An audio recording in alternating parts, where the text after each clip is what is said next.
గురుగారు క్రోధినామ సంవత్సరంలో వృషభ రాశి వారికి ఆదాయము, వ్యయము, రాజపూజం, అవమానం ఏ విధంగా ఉన్నాయి?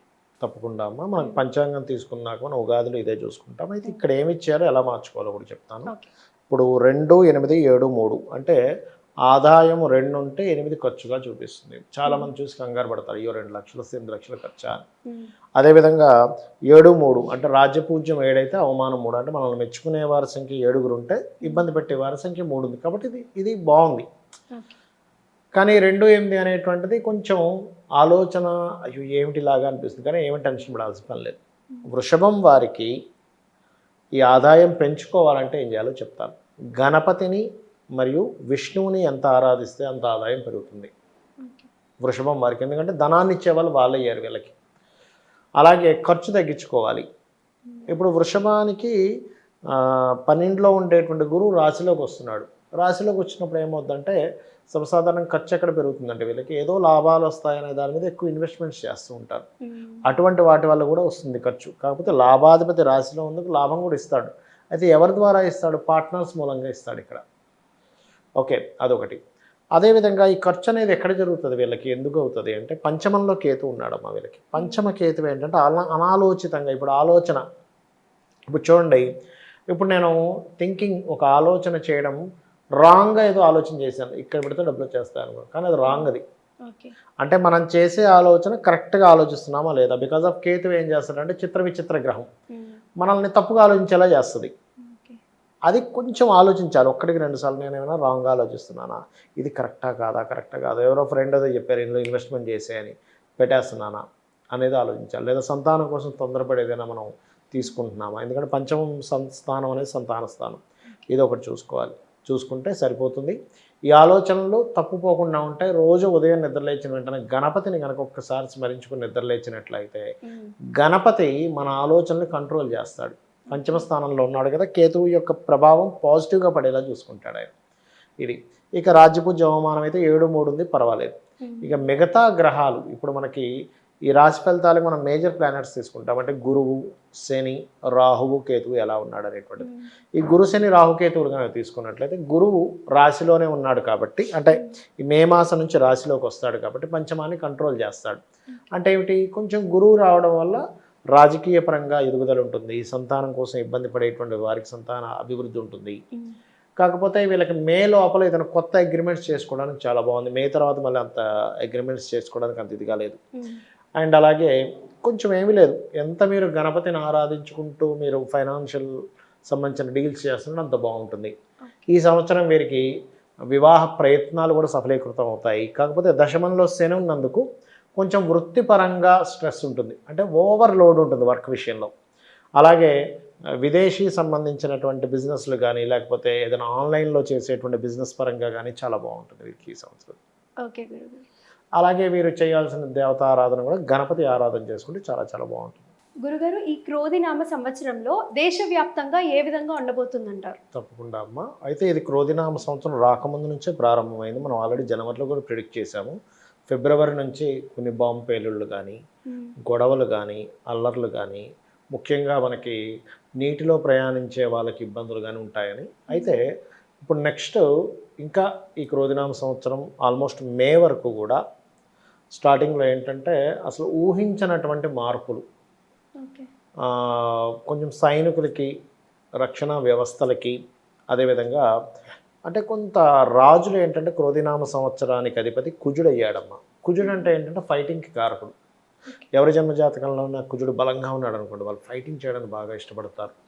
అంటే కయ్యానికి కాలు దూవుతూ ఉంటారు. ఎప్పుడైతే రాజు కుజుడయ్యాడో ఎక్కువ యుద్ధ వాతావరణానికి దారితీస్తుంటుంది. ఇప్పుడు మన ఇండియన్స్ రకరకాల దేశాల్లో కూడా ఉంటారు. వాళ్ళు ఎటువంటి ఇబ్బంది పడకుండా ఉండాలంటే ముఖ్యంగా కాలభైరవ అష్టకం చేసుకోవాలి. హుహు. మ్యాక్సిమం వీలైనంత మటుకు కొంచెం ధాన్యం నిల్వ పెట్టుకోవడం ఈ క్రోధినామ సంవత్సరం. ఎందుకంటే యుద్ధ వాతావరణం వచ్చినప్పుడు ఎప్పుడు ఎలా ఉంటుందో తెలియదు సిచ్యువేషన్స్. అవును. అందుకని కొంచెం ఇటువంటి జాగ్రత్తలు తీసుకోవాలి. అంటే హ్మ్. ఫైటింగ్‌కి ఎక్కువగా ప్రాధాన్యత ఉంటూ ఉంటుంది.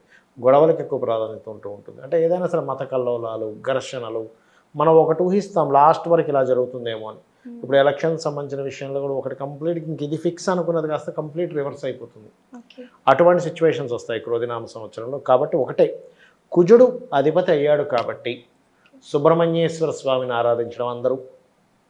నరసింహస్వామిని ఆరాధించడము, వరాహమూర్తిని ఆరాధించడము, అదేవిధంగా కాలభైరవుని ఆరాధించడము, ఇవి పర్టికులర్గా సామాన్య ప్రజలకు ఎటువంటి ఇబ్బంది కలగకుండా ఉండేలా చేస్తుంది. ఇది ఆల్రెడీ జనవరి ఫిబ్రవరి నుంచే స్టార్ట్ అయింది దీని ప్రభావం. క్రోధినామ సంవత్సరంలో ఇంకాస్త ఇటువంటి ప్రభావం ఎక్కువగా ఉంటుంది. ఇది ఎవరైతే చేసుకుంటారో వీళ్ళకి ఇబ్బంది అనేటువంటిది 1% కూడా ఉండదు. ఓకే గురుగారు, మరి అలాగే డేట్ ఆఫ్ బర్త్ తెలియని వాళ్ళు చాలా మంది ఉంటారు. అవునమ్మా. వాళ్ళకి రాశి తెలీదు, నక్షత్రం తెలీదు, ఏమీ తెలీదు. మరి అలాంటి వాళ్ళు ఈ క్రోధి నామ సంవత్సరంలో తీసుకోవాల్సిన జాగ్రత్తలు ఏ విధంగా ఉండాలి? ముఖ్యంగా 4 జాగ్రత్తలు తీసుకోవాలమ్మా ఈ క్రోధినామ సంవత్సరం. నాకు రాశి నక్షత్రము ఏమీ తెలియదండి, కానీ నా జీవితం బాగుండాలి. ఎవరికైనా ఇదే కదా కావాలి. రాశి నక్షత్రం తెలిసినా తెలపైనా జీవితం బాగుండాలి, అంతే కదా. వాళ్ళు పడ్డ కష్టానికి ఫలితం రావాలి, మోసపోకూడదు, బాగుండాలని కోరుకుంటారు కదా. ఒకటే గుర్తుపెట్టుకోండి, పాయింట్ నెంబర్ 1, మీరు ఏ రాశి అయినా మీరు ఏ పని ప్రారంభించేటప్పుడైనా 2 మంత్రాలు చెప్తాను. ఒకటి ఓం నమో నారాయణాయ, ఓం మహాగణాధిపతయే నమః అని చెప్పి చేసుకున్నట్లయితే మీరు ఏ పని ప్రారంభిస్తున్నా క్రోధినామ సంవత్సరంలో అద్భుతంగా ఉంటుంది.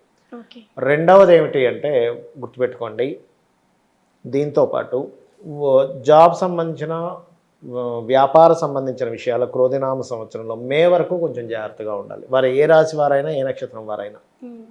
క్రోధినామ సంవత్సరంలో ముఖ్యంగా ఏంటంటే విదేశీ సంబంధించిన వాటికి అందరికీ కూడా ఎక్కువ స్కోప్స్ పెరుగుతాయి ఈ క్రోధినామ సంవత్సరం. ఎందుకంటే న్యాచురల్ మీన రాశిలో రాహు ఉన్నాడు కాబట్టి అదొకటి బాగా ఉంది. అయితే విదేశాలకు వెళ్ళాలి అనేటువంటి ఇది కొంచెం యోగం ఉన్న ఈ క్రోధినామ సంవత్సరం మీన రాశిలో రాహు సంచరిస్తున్నాడు కాబట్టి తొందరగా అనుగ్రహిస్తుంది. అలాంటి వారు డైలీ 2 times హనుమాన్ చాలీసా చేసుకున్నట్లయితే తొందరగా యోగం అనేటువంటిది పడుతుంది. మంగళ బుధవారాలు అప్పులు జోలికి వెళ్ళొద్దు క్రోధినామ సంవత్సరంలో ఎవరైనా కానీ, ఎందుకంటే బుధరాశుల్లో కేతు ఉన్నాడు కాబట్టి. ఓకే, అదేవిధంగా ఈ క్రోధినామ సంవత్సరంలో ఉద్యోగ సంబంధించిన విషయాలు గురువారం రోజు తొందరగా ఫలితాన్ని ఇస్తాయి ఈ క్రోధినామ సంవత్సరంలో. ఈ జాగ్రత్తలు తీసుకుంటూ అందరికీ కూడా ఒకటే ఏంటంటే, ఇప్పుడు జన్మ నక్షత్రము రాశి తెలుస్తేనేమో నేను పలానా దేవతని ప్రార్థించాలి అని ఉంటుంది.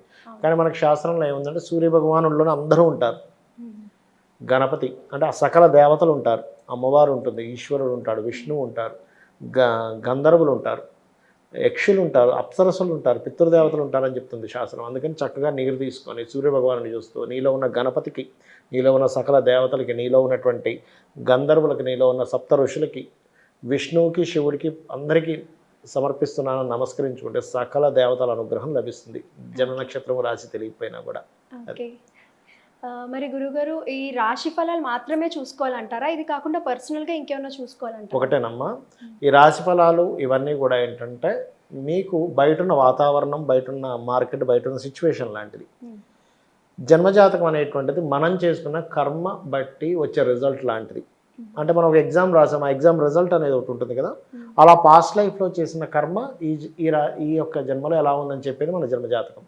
ఇందులో మీ లగ్నాన్ని బట్టి మీ స్ట్రెంత్ ఏంటి, మీ ధనాధిపతి బట్టి ఉన్న స్ట్రెంత్ని బట్టి మీకు ఏ రంగంలో డబ్బులు వస్తాయి, మీ 3rd హౌస్ని బట్టి మీ సిబ్లింగ్స్తో ఉండే కమ్యూనికేషన్స్, లేకపోతే మీరు ఎప్పుడు ప్రయత్నం చేస్తే బాగుంటుంది, మీ 4th హౌస్ని బట్టి మీరు ఏ డైరెక్షన్లో ఇల్లు కొనుక్కుంటే బాగుంటుంది, మీరు ఎప్పుడు ఇల్లు కొనుక్కుంటే బాగుంటుంది, మీరు ఎలాంటి వాహనం కొనుక్కుంటే బాగుంటుంది, ఎప్పుడు వాహనం కొనుక్కుంటారు, ఎప్పుడు వాహనం కొనుక్కోకూడదు.